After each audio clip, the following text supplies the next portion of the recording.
Praise God, सबको जय मसीह की। परमेश्वर के अद्भुत और सामर्थी नाम में आपका स्वागत करता हूं। परमेश्वर का धन्यवाद देता हूं आज के सुंदर समय के लिए। प्रभु हमारा साथी और हमारा मददगार है, हमारा सहायक है। परमेश्वर का धन्यवाद करते हैं प्रियो आज के दिन के लिए। प्रकाशित वाक्य की किताब में हम लोग 13 अध्याय शुरू कर चुके हैं और जैसा कि शुरुआत में ही आपको मैंने निवेदन किया था कि 13वें अध्याय को हम मिस ना करें। 13वां अध्याय बहुत इंपॉर्टेंट अध्याय है, क्योंकि यदि हम सही तरीके से परमेश्वर के वचन को वचन के द्वारा ही नहीं समझ पाएंगे तो हम मिसलेड होंगे, मिसगाइडेड होंगे और एंटी क्राइस्ट के बारे में या आने वाले दिनों में जो कुछ भी परमेश्वर जो कुछ अलाउ करने जा रहा है, एंटी क्राइस्ट और उसकी गवर्नेंस के बारे में, मसीह विरोधी के बारे में, उसके बारे में काफ़ी कुछ इस समय हम बाहर विभिन्न स्रोतों से सीखना चाहते हैं।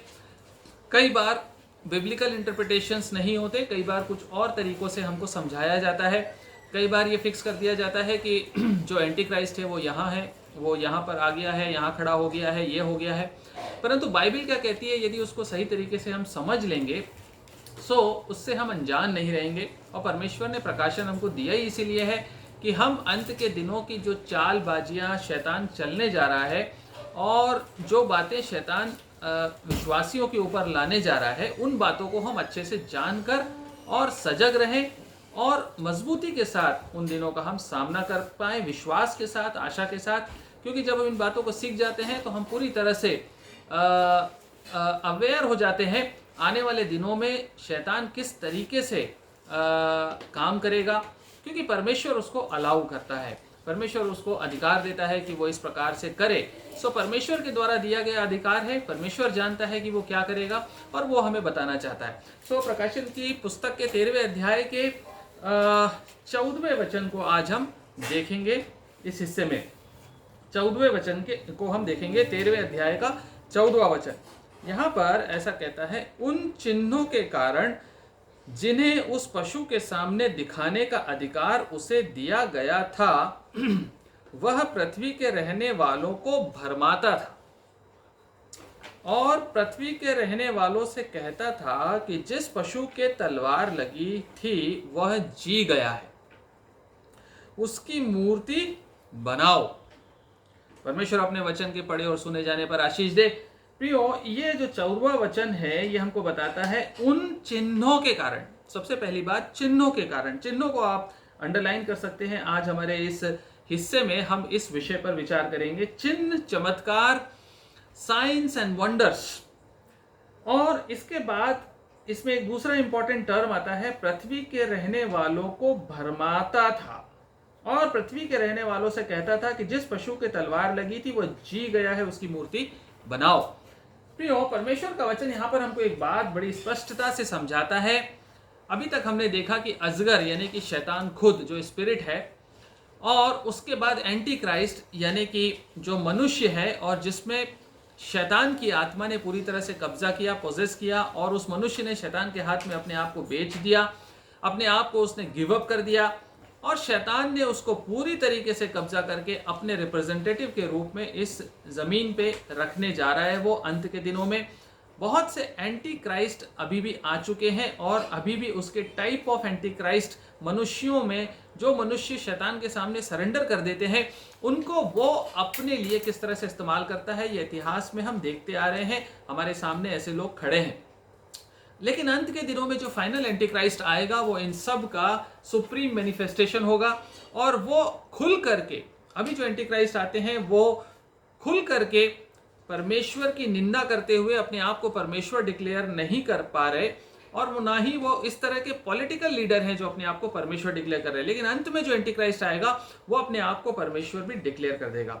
हमने ये देखा कि शैतान जो अजगर है, नंबर 2 एंटी क्राइस्ट जो मनुष्य है, जो शैतान का प्रतिनिधि, और नंबर 3 फॉल्स प्रॉफिट यानी कि झूठा भविष्यवक्ता। उसके बारे में हमने देखा पिछले दिनों। अभी जो पोर्शन हमने 14वां वचन पढ़ा वो फॉल्स प्रॉफिट के बारे में है। हम फॉल्स प्रॉफिट के बारे में समझ रहे हैं। अभी फॉल्स प्रॉफिट क्या करेगा, वह चमत्कार और चिन्ह दिखाएगा। चिन्ह और चमत्कार को दिखाकर वह बहुतों को, इंक्लूडिंग विश्वासियों को भरमा देगा, बहका देगा। प्रियो, चिन्ह और चमत्कार एक ऐसी चीज है जिसके ऊपर एक पूरा की पूरा डिनोमिनेशन शुरू हो गया है।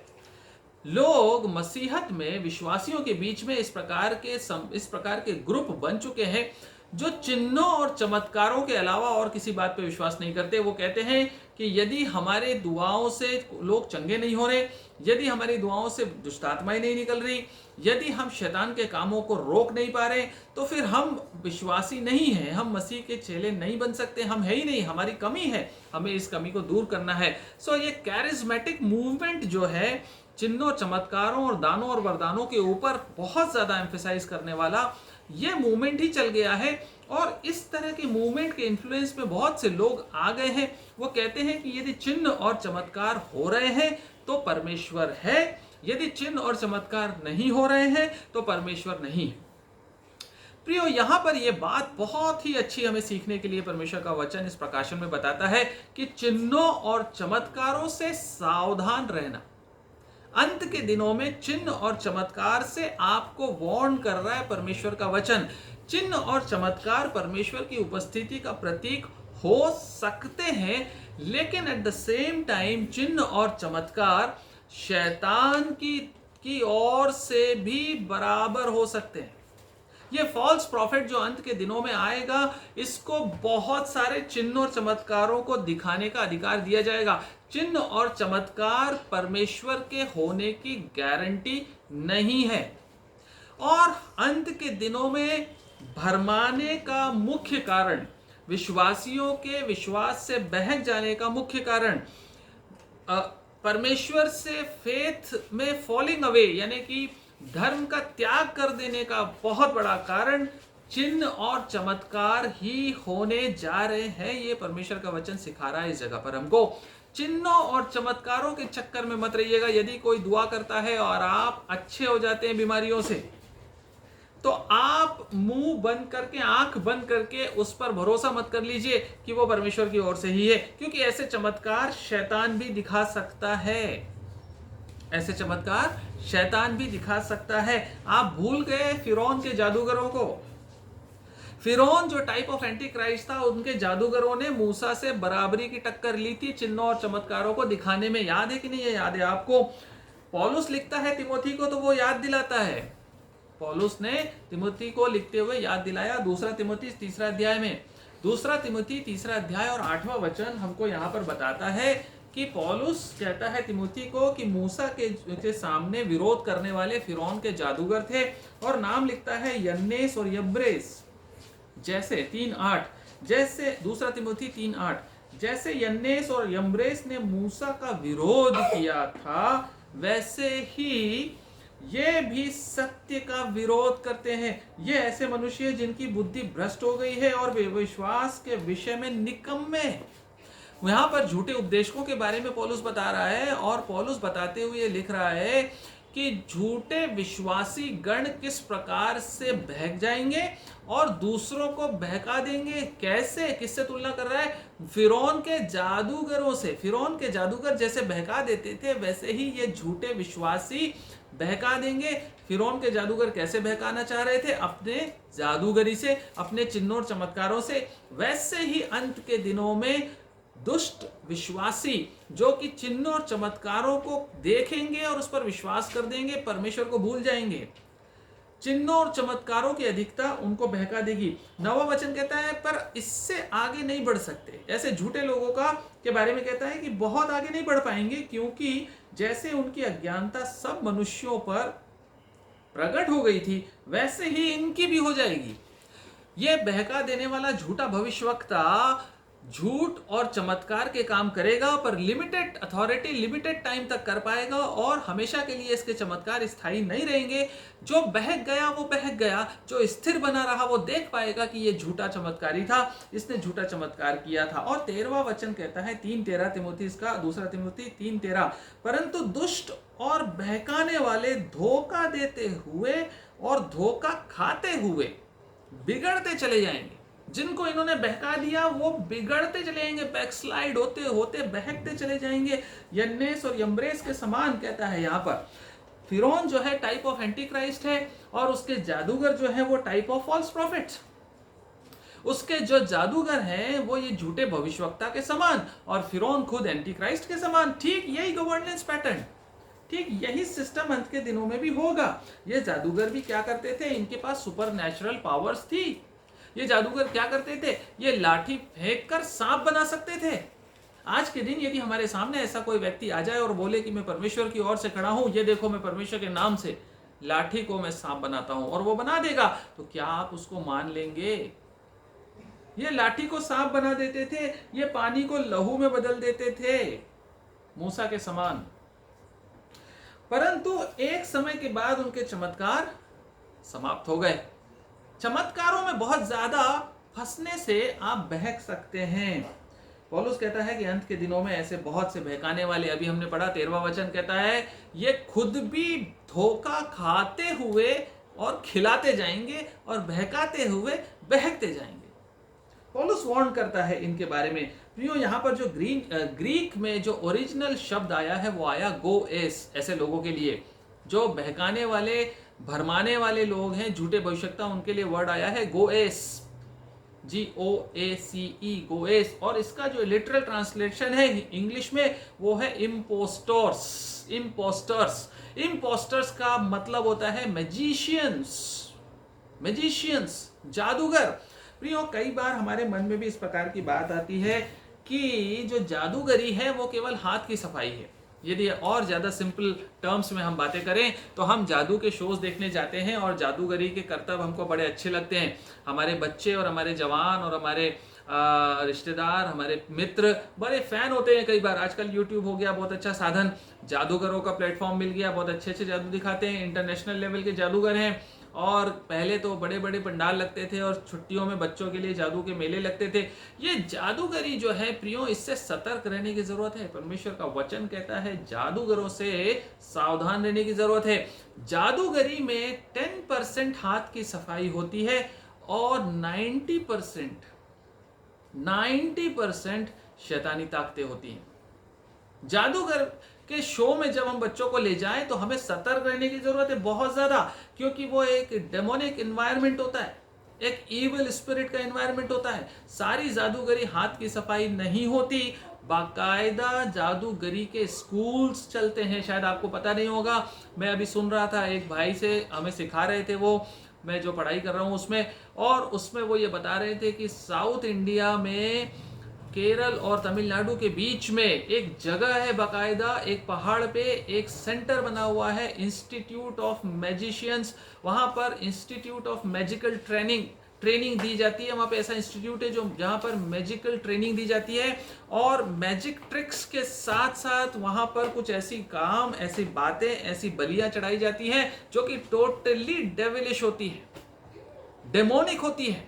इस प्रकार के चेहरे और इस प्रकार के मूर्तियों की उपासना कराई जाती है जो कि उनको पोजेस कर सके और उनके द्वारा इस तरह की जादूगरी करवाई जा सके। जादूगरी से सावधान रहिएगा। मैजिक और ब्लैक मैजिक में ज्यादा फर्क नहीं होता है, बहुत फाइन लाइन है। जादूगरी, परमेश्वर का वचन कहता है कि ये लोगों को भरमा सकती है, और इस डेमोनिक शोज के साथ में हम लोग सावधान रहे। क्यों? क्योंकि शैतान भरमाने वाला है, शैतान जादूगर है, इल्यूजन्स को प्रोड्यूस करने वाला है शैतान, भ्रम को पैदा करने में नंबर 1 है, चालाक है, चतुर है, और यही जादू है उसका, जिसके कारण लोग बहक सकते हैं। और फॉल्स प्रॉफिट का उद्देश्य ये 14वां वचन हमको बताता है, लोगों को भरमा देना। So he will be a kind of magician। जो फॉल्स प्रॉफिट होगा, झूठा भविष्यवक्ता, जो कि पॉलिटिकल लीडरशिप के साथ, यानी कि एंटी क्राइस्ट के साथ जो रिलीजियस लीडरशिप होगी वो जादूगरी वाली लीडरशिप होगी। वो जो फॉल्स प्रॉफिट होगा जादूगरी में माहिर होगा, वो इस प्रकार के इल्यूजन सेट कर देगा, वो बीस्ट की इमेज को सेट कर देगा, और उस इमेज में बताता है कि उस इमेज में बोलने की ताकत डाल देगा, उस इमेज को इस प्रकार का तैयार कर देगा कि बड़े बड़े लोग बहक जाएंगे। इस फॉल्स प्रॉफिट के हाथ में। और यहाँ पर हमने जैसे पहले पढ़ा था कि यहाँ पर एक सैटेनिक पावर और एक सोल पावर मिल के काम करेंगी, यानी कि एक पॉलिटिकल पावर और एक रिलीजियस पावर। मतलब जो रिलीजियस तरीके से कब्जे में आ सकते हैं उनको उस तरीके से लिया जाएगा, और जो पॉलिटिकली डोमेन में कंट्रोल किए जा सकते हैं, जिनको नेताओं की चापलूसी करना पसंद है, जिनको सॉलिड पावरफुल और ताकतवर नेता चाहिए, ऐसे लोगों के लिए पॉलिटिकल लीडरशिप काम करेगी। सो ये संगम होगा पॉलिटिकल और रिलीजियस लीडरशिप का। ऐसे चमत्कारों और चिन्हों से हमें सावधान रहना है और हमें पहचानना है। मतलब की बात यह है प्रियो कि अंत के दिनों में शैतान का फॉल्स प्रॉफिट बहकाने और भरमाने के लिए उतरने वाला है इस जमीन पे, और इसलिए हमको इम्यूनिटी डेवलप करनी है। हमको पहचान होना बहुत जरूरी है कि चमत्कार, आप बोल सकते हैं, आप पूछ सकते हैं इस समय कि अगर चमत्कार हो रहे हैं तो हम कैसे जाने कि ये परमेश्वर की ओर से है या शैतान की ओर से है? क्या हम चमत्कारों पे विश्वास करना बंद कर दें? आप पूछ सकते हैं। बिल्कुल आपके दिमाग में ये प्रश्न आ रहा होगा कि चमत्कार होना क्या गलत है? क्या परमेश्वर चमत्कार नहीं कर सकता? क्या परमेश्वर चंगाई नहीं दे सकता? क्या परमेश्वर के नाम से हम दुष्टात्माएं नहीं निकाल सकते? बिल्कुल निकाल सकते हैं, लेकिन जैसा मैंने आपको बताया बहुत फाइनर लाइन है दोनों के बीच में, बहुत फाइन लाइन है परमेश्वर के चमत्कारों और शैतान के चमत्कारों के बीच में। आज इस बात को सीख लीजिए, अंत के दिन तक याद रखिएगा। जब तक जीवन इस दुनिया में आपका है, आप परखने की आत्मा रखिए, परखने की आत्मा रखिए। परखने की आत्मा से आप शैतान के चमत्कारों को बिल्कुल पहचान जाएंगे। बाइबल हमें सिखाती है कैसे पहचानना है शैतान के चमत्कारों को परमेश्वर के चमत्कारों से अलग कैसे कर सकते हैं हम। बाइबल हमें सिखाती है, पहला यूहन्ना चौथा अध्याय, पहला यूहन्ना चौथा अध्याय पहले वचन से आगे हमको सिखाना शुरू कर देता है।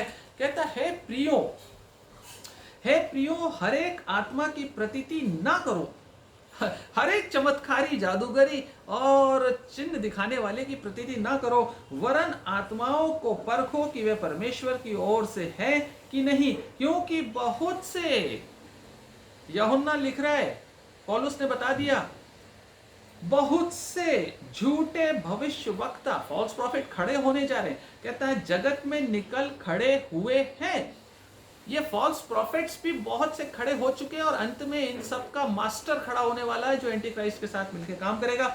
झूठे भविष्यवक्ताओं को पहचानने के लिए कहता है हर एक आत्मा की प्रतीति ना करो, वरन आत्माओं को परखो कि वे परमेश्वर की ओर से है कि नहीं। दूसरा वचन बताता है, सॉल्यूशन बता रहा है, सॉल्यूशन बता रहा है। देखिए, मैं आपको 3 चीजें बताऊंगा। पहली चीज यहां पर पाई जाती है कि आप कैसे पहचान सकते हैं कि चमत्कार परमेश्वर की तरफ से है, कोई चिन्ह परमेश्वर का है या शैतान का है। परमेश्वर का आत्मा तुम इस रीति से पहचान सकते हो। बड़ा क्लियर फंडामेंटल प्रिंसिपल है, बहुत ही क्लियर है, आपको ये बात ध्यान रखनी है। परमेश्वर का आत्मा तुम इस रीति से पहचान सकते हो, जो आत्मा मान लेती है, जो आत्मा मान लेती है कि यीशु मसीह शरीर में होकर आया है, वो परमेश्वर की ओर से। जो आत्मा यीशु मसीह के एग्जिस्टेंस को इंडोर्स करती है, जो आत्मा इस बात को एक्नॉलेज करती है चिन्ह चमत्कार दिखाने के साथ साथ, उसी समय जो इस बात को इंडोर्स करती है कि यीशु मसीह परमेश्वर का पुत्र है, इस दुनिया में शरीर में यीशु मसीह आया और वही प्रभु है। जो आत्मा मान लेती है कि यीशु मसीह शरीर में होकर आया है, वह परमेश्वर की ओर से है। और जो आत्मा यीशु को नहीं मानती, वह परमेश्वर की ओर से नहीं, और वही तो मसीह के विरोधी की आत्मा है। एकदम साफ साफ बता रहा है फॉल्स प्रॉफिट के बारे में, मसीह विरोधी के बारे में। यीशु मसीह को नहीं मानेगा, बाकी सब कुछ मानेगा, सब कुछ बोलेगा, आपको खुदा के बारे में बताएगा, परमेश्वर के बारे में बताएगा, बोलेगा परमेश्वर है, सुप्रीम है, वो ऐसा है, वो सब कुछ कर सकता है, ऑलमाइटी है। यही वचन, यही बातें दुनिया भर में प्रचार हो रही है। परमेश्वर के एट्रीब्यूट्स हमको बहुत सिखाए जाते हैं। परमेश्वर सामर्थी है, परमेश्वर महान है, परमेश्वर अच्छा है, परमेश्वर भला है, परमेश्वर करुणामय है, परमेश्वर सब कुछ देने वाला, आशीषों को देने वाला है। ये सब बातें शैतान मानता है, सब बातें शैतान मानता है और बोलता भी है, कोई प्रॉब्लम नहीं है उसको। लेकिन वो यीशु मसीह के एग्जिस्टेंस पे बिलीव नहीं करता, क्योंकि यीशु मसीह उसका सिर कुचलने के लिए भेजा गया था। यीशु मसीह मनुष्य के छुटकारे के लिए आया था और शैतान बंधन को पैदा करने वाला, बंधनों में रखने वाला उसका विरोधी है। इसलिए वो यीशु मसीह के खिलाफ है, यीशु मसीह के खिलाफ है। वो नहीं मानेगा कि यीशु मसीह शरीर में आया, वो नहीं मानेगा। और यहाँ पर कहता है कि वो मसीह के विरोधी की आत्मा है, जिसकी चर्चा तुम सुन चुके हो कि वह आने वाला है और अब भी जगत में है। अब भी जगत में, यूहन्ना कह रहा है 2000 साल पहले कि अभी भी जो एंटी क्राइस्ट जगत में है, और वो कभी नहीं मानेगा कि यीशु मसीह फ्लैश में इस दुनिया में आया था, मारा गया और पाप पे जयवंत होकर इस दुनिया से गया। ये डॉक्ट्रिन शैतान कभी एक्सेप्ट नहीं कर सकता, कितना भी बड़ा चमत्कारी हो। यदि उसके शब्दों में, यदि उसके भाषणों में, यदि उसकी बातों में आपको यीशु मसीह दिखाई नहीं देता, तो रिजेक्ट कर दीजिए, आउटराइटली रिजेक्ट कर दीजिए उसके चमत्कारों को। मैं नहीं मानता तुम्हारे चमत्कारों को। यदि कोई आपको चंगा भी कर दे और यीशु मसीह के नाम को महिमा ना दे, यदि आपको चंगाई दे दे प्रार्थना करके, लेकिन वो ये नहीं माने कि यीशु मसीह की ओर से हुआ है, मेरी ओर से नहीं। यीशु मसीह प्रभु है जो संसार में शरीर में होकर आया, मैं इस बात को मानता हूं। ये बात उसके मुंह से निकलना चाहिए, ये बात क्लियर होनी चाहिए। चिन्ह और चमत्कार बड़े नहीं है, परंतु करने वाला यीशु मसीह है, ये बात बड़ी है। इसको पहचान लेने वाला विश्वासी कभी नहीं बहकेगा। चमत्कारों के पीछे मत भागिएगा, उसके पीछे जो खड़ा है यीशु मसीह, उसको पहचानिएगा। वही आपको विश्वास में बहकने से बचा सकता है। दूसरी बात, पहला फंडामेंटल सूत्र, फॉर्मूला झूठे चमत्कारों को पहचानने का यह है। दूसरा फॉर्मूला, पहला कुरिन्थियों 12वां अध्याय 3रा वचन। पहला कुरिन्थियों 12वां अध्याय 3रा वचन बताता है दूसरा फॉर्मूला चिन्ह और चमत्कारों को परखने का। कहता है, इसलिए मैं तुम्हें चेतावनी देता हूं कि जो कोई परमेश्वर की आत्मा की अगुवाई से बोलता है, वह नहीं कहता कि यीशु श्रापित है। नंबर 2, और ना कोई पवित्र आत्मा के बिना कह सकता है कि यीशु प्रभु है। Jesus is the Lord. That acknowledgement, that acceptance a supreme, यीशु मसीह प्रभु है, इस बात को वही मानेगा जो पवित्र आत्मा से काम कर रहा है। जो दुष्ट आत्मा की ओर से काम कर रहा है, जो शैतानी आत्मा से काम कर रहा है, वो कभी नहीं मान सकता कि यीशु प्रभु है। पवित्र आत्मा आपके जीवन में है या नहीं है? हम कहते हैं पवित्र आत्मा का बपतिस्मा लेना जरूरी है, पवित्र आत्मा की फुलनेस में जाना जरूरी है, परंतु पवित्र आत्मा मिला है कि नहीं मिला है, ये बात का मार्क या इंडिकेटर यही बात है। आपके अंदर पवित्र आत्मा बसता है, पवित्र आत्मा काम करता है या नहीं, ये बात कैसे पता चलती है? आप यीशु मसीह को लॉर्ड मानते हैं, यीशु मसीह को प्रभु मानते हैं, पूरे दुनिया के सामने, पूरे जगत के सामने आप बपतिस्मा लेते हैं, तो आप प्रोक्लेम करते हैं पूरी दुनिया के सामने। ये आप कर ही नहीं सकते यदि पवित्र आत्मा आपके अंदर ना हो। पवित्र आत्मा जिसके अंदर है वही इस बात को मानता है पब्लिकली विदाउट शेम, यीशु ही प्रभु है।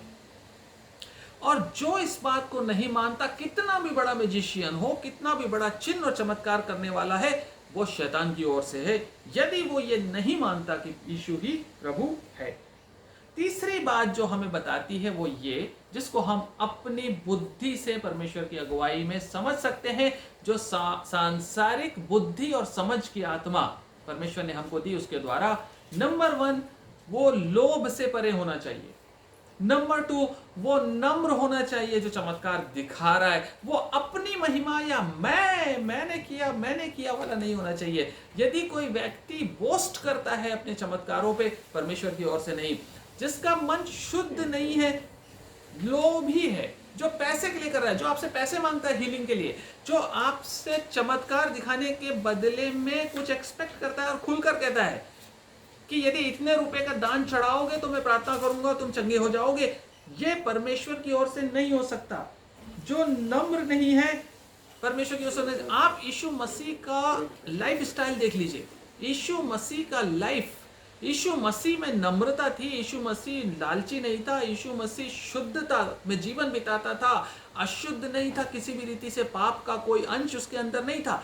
इस प्रकार के गुणों से जो प्रेरित हो और जो इस बात में आगे बढ़ा हो कमिटमेंट के साथ, ऐसा चमत्कार करने वाला परमेश्वर की ओर से होता है। परमेश्वर चमत्कार करता है पर माध्यम ऐसे ही आदमी को बनाता है जिसका मन निष्पाप हो, जिसके मन में पाप के प्रति घृणा हो, अशुद्ध हो, अशुद्धता से बचा हुआ हो, और नंबर 3 जिसको कोई ग्रीड ना हो, अपने चमत्कार या चिन्ह के जो दान उसको मिले हैं उसको दिखाने के बदले में कोई लालच ना हो। ये 3 कैरेक्टर्स हमने अभी देखे प्रियो, इनको आप याद रखिए डिसर्नमेंट करने के लिए।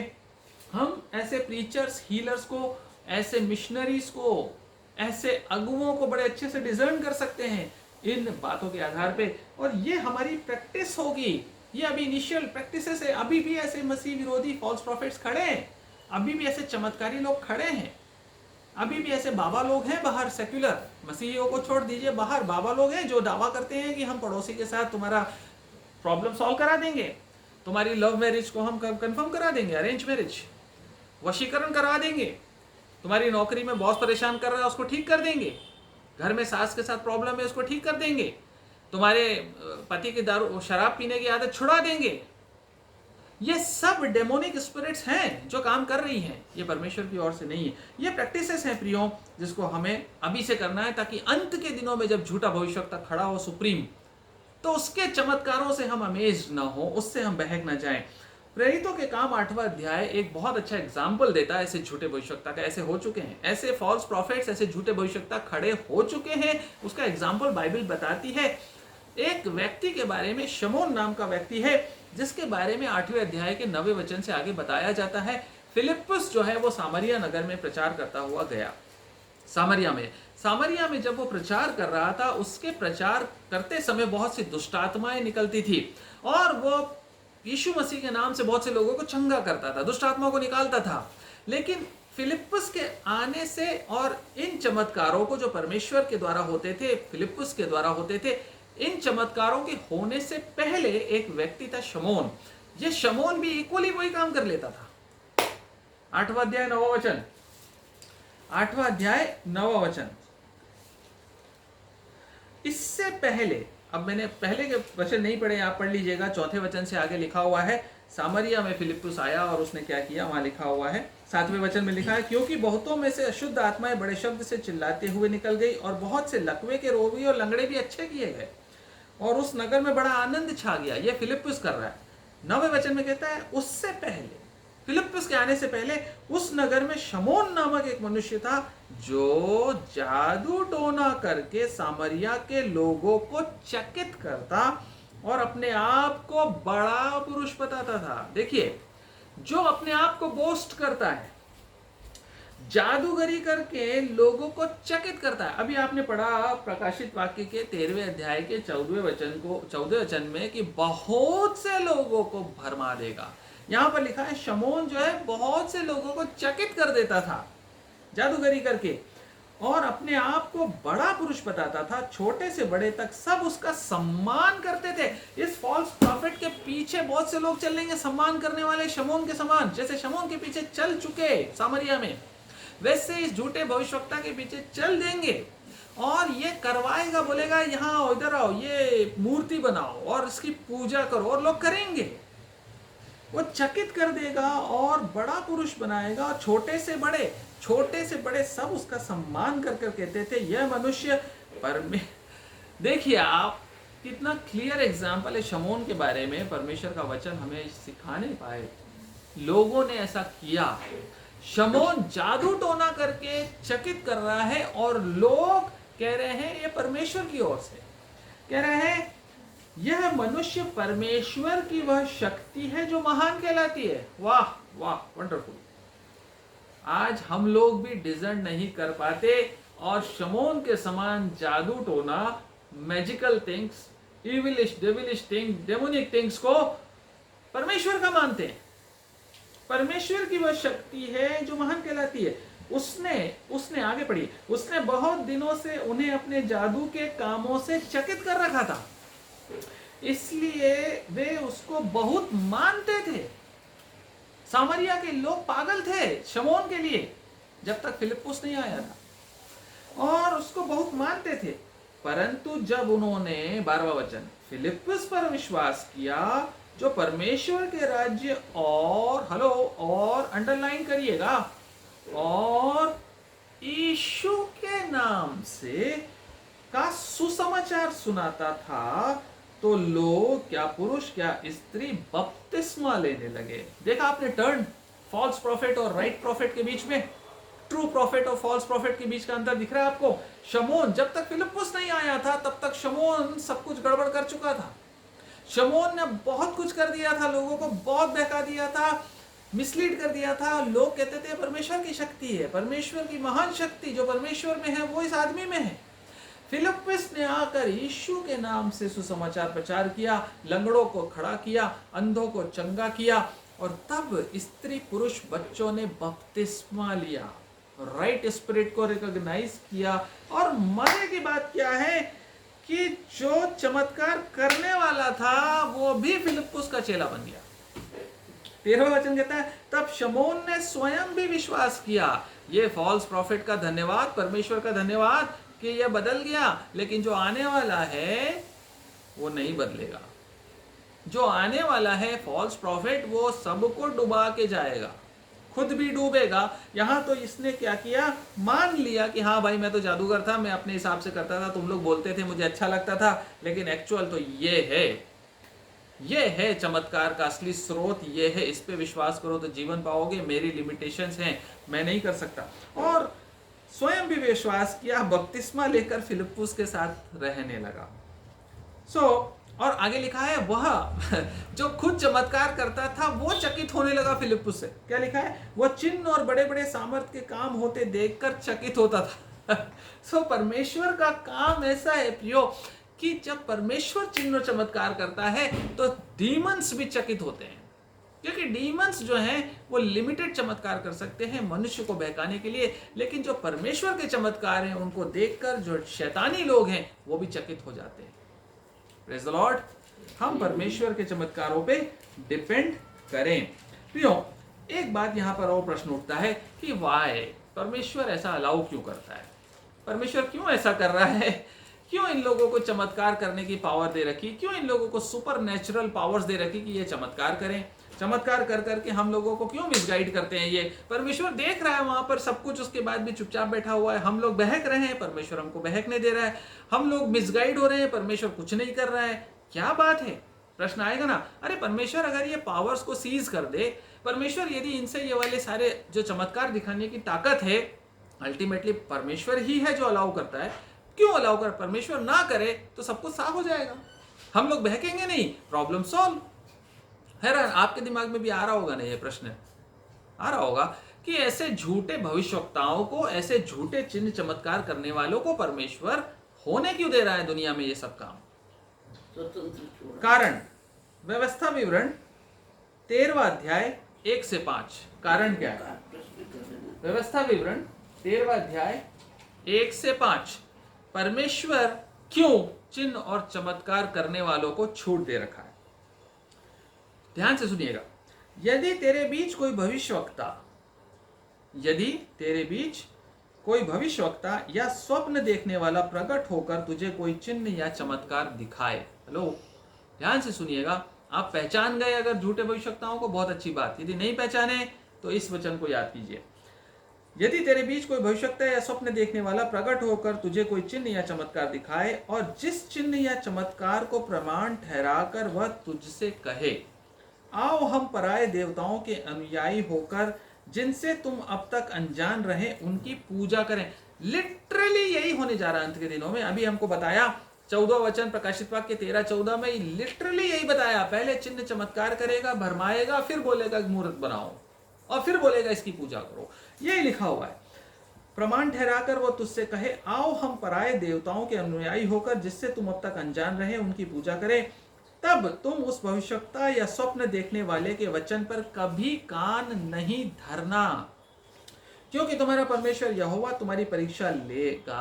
अंडरलाइन करिए, क्यों अलाउ कर रहा है परमेश्वर, क्योंकि परमेश्वर यहोवा तुम्हारी परीक्षा लेगा। You will be tested, your faith will be tested in the end times. जिससे यह जान ले कि ये मुझसे अपने सारे मन और सारे प्राण के साथ प्रेम रखते हैं या नहीं. Clear, absolutely clear. परमेश्वर झूठे भविष्यवक्ताओं को इसलिए खड़ा करता है ताकि सच्चे विश्वासी पहचाने जाएं, उनके विश्वास का परख हो और ये पता चले कि वो अपने सारे मन सारे प्राण से अपने परमेश्वर से प्रेम रखते हैं या नहीं. तुम अपने परमेश्वर यहोवा के पीछे चलना और उसका भय मानना और उसकी आज्ञाओं पे चलना और उसका वचन मानना और उसकी सेवा करना और उसी से लिपटे रहना. और ऐसा भविष्यवक्ता या स्वप्न देखने वाला जो तुमको तुम्हारे उस परमेश्वर यहोवा से फेर के, जिसने तुमको मिस्र देश से निकाला और दासत्व के घर से छुड़ाया है, तेरे उसी परमेश्वर यहोवा के मार्ग से बहकाने की बात कहने वाला ठहरेगा. इस कारण वह मार डाला जाए. इस रीति से तू अपने बीच में से ऐसी बुराई को दूर कर देना. ये बुराई है. आप परमेश्वर से अपने सारे मन सारे प्राण सारी आत्मा से उसी की आज्ञाओं पे चलना, उसी की सेवा करना, उसी से लिपटे रहना. यदि इन बातों में थोड़ा भी कमजोर पड़ते हैं तो आप परीक्षाओं में गिरने वाले हैं और परमेश्वर परीक्षा लेगा आपकी. इजरायलियों के लिए व्यवस्था देते समय मूर्ति पूजा के खिलाफ चेतावनी देते हुए उसने इन बातों की व्यवस्था दी और ये अंत तक काबिज है, अंत तक स्थिर है ये बात. यह परीक्षा हम सबको देनी होगी प्रियो. लेकिन परमेश्वर का वचन कोई भी बात हमें बिना बताए यानी कि छुपा के रखकर हमारी परीक्षा नहीं ले रहा. परमेश्वर का वचन हमें बता दे रहा है कि इस तरह से तुम पहचान सकते हो कि ये चिन्ह चमत्कार शैतानी है या मेरी ओर से है. और उसके बाद भी यदि तुम बहकते हो तो तुम्हारा विश्वास बहुत कमजोर था. तुमने अपने सारे मन देह प्राण आत्मा से अपने परमेश्वर की कभी प्रतीति की ही नहीं. हमें यह सेंस डेवलप करना जरूरी है प्रियो. आगे यहाँ पर कहता है, अभी हमने जो पोर्शन हम पढ़ रहे हैं प्रकाशित वाक्य 13वां अध्याय 14वां वचन क्या कहता है? जिस पशु के तलवार लगी थी वह जी गया है, उसकी मूर्ति बनाओ, उसकी मूर्ति बनाओ. एंटी क्राइस्ट को, जैसा कि हमने पहले भी पढ़ा, पवित्र आत्मा एग्जॉल्ट करता है यीशु मसीह को और फॉल्स प्रॉफिट एग्जॉल्ट करता है एंटी क्राइस्ट को. फॉल्स प्रॉफिट का काम क्या है? फॉल्स प्रॉफिट का काम है शैतान को महिमा दिलाना, एंटी क्राइस्ट को महिमा दिलाना. पवित्र आत्मा का काम है यीशु मसीह को ग्लोरीफाई करना, यीशु मसीह को लिंक कराना, यीशु मसीह के साथ विश्वासी जनों का संबंध मजबूत करना. यीशु मसीह हमारा प्रभु है, इस बात को मनवाना, ये पवित्र आत्मा का काम है एक विश्वासी के प्रति. और फॉल्स प्रॉफिट क्या करेगा? इसकी मूरत बनाओ. इसकी मूरत बनाओ भाई. ये चमत्कार जो मैं दिखा रहा हूं ये इसके कारण है. इसकी मूरत बनाओ. और फॉल्स प्रॉफिट क्या करेगा? he is a kind of imitation of Holy Spirit. ये क्या है? होली स्पिरिट का एक इमिटेशन है, नकल है फॉल्स प्रॉफिट. और ये क्या करेगा? इसी प्रकार से मिसलीड और मिसगाइड करने जा रहा है. सो 14वां वचन जो हमको बताया प्रियो, आपको समझ में आया? 13वें अध्याय का 14वां वचन, चिन्हों और चमत्कारों से भरमाने वाला खड़े होने वाला है. उसका बहकाना इतना पावरफुल होगा कि अच्छे अच्छे विश्वासी बहक जाएंगे. इसके नमूने हमें अभी भी दिखाई दे रहे हैं. ऐसे चमत्कार और चिन्ह दिखाई देने वाले हैं जो आज भी बहुत कुछ काले का सफेद और सफेद का काला कर देते हैं. आज भी लोगों को वश में ले आते हैं. आज भी लंगड़ों को अच्छा कर देते हैं. आज भी हमारी बीमारियों से ठीक कर सकते हैं हमको. ऐसे बहकाने वाले शैतानी लोग आज भी हैं. ये लिटिल ट्रेनिंग ग्राउंड जो हमें परमेश्वर देता है वो इसलिए देता है ताकि हमारा विश्वास मजबूत होता जाए. परखने की आत्मा परमेश्वर ने हमको बताई, ये गिफ्ट है पवित्र आत्मा का, परखने की आत्मा. इसको परखना जरूरी है. और कौन परमेश्वर की ओर से, कौन शैतान की ओर से, इसको परखना जरूरी है. जादूगरी को आप ज्यादा प्रमोट ना करें. जादूगरी और मैजिकल ट्रिक्स को आप ज़्यादा प्रमोट ना करें. ये डेमोनिक एक्टिविटीज़ हैं जो हमारे बच्चों में, हम में धीरे धीरे धीरे एंटर करती जाती हैं और हम एक वर्चुअल वर्ल्ड में, एक चमत्कारिक दुनिया को पसंद करने लगते हैं. परंतु परमेश्वर जो सुप्रीम है, जो सब चीज़ों के ऊपर है, उसको हम सेकेंडरी बना देते. चमत्कारों के ऊपर हम अधिकार लेना चाहते हैं। हम चाहते हैं कि हम भी ऐसा करें और लोग बहक जाएं, हम भी ऐसा करें और लोग ताज्जुब कर जाएं, अचंभित हो जाएं, लोग चकित हों, ये हमारी भी लालसा हो जाती है। सो जादूगरी एक डेमोनिक स्पिरिट होती है, इससे बच कर रहें। सो इस हिस्से में प्रियो हमने यहाँ तक का समझा। परमेश्वर अपने वचन के ऊपर आशीष दे और हम सबको परख की आत्मा दे, ताकि हम इन दुष्ट आत्माओं से बचे रह सकें।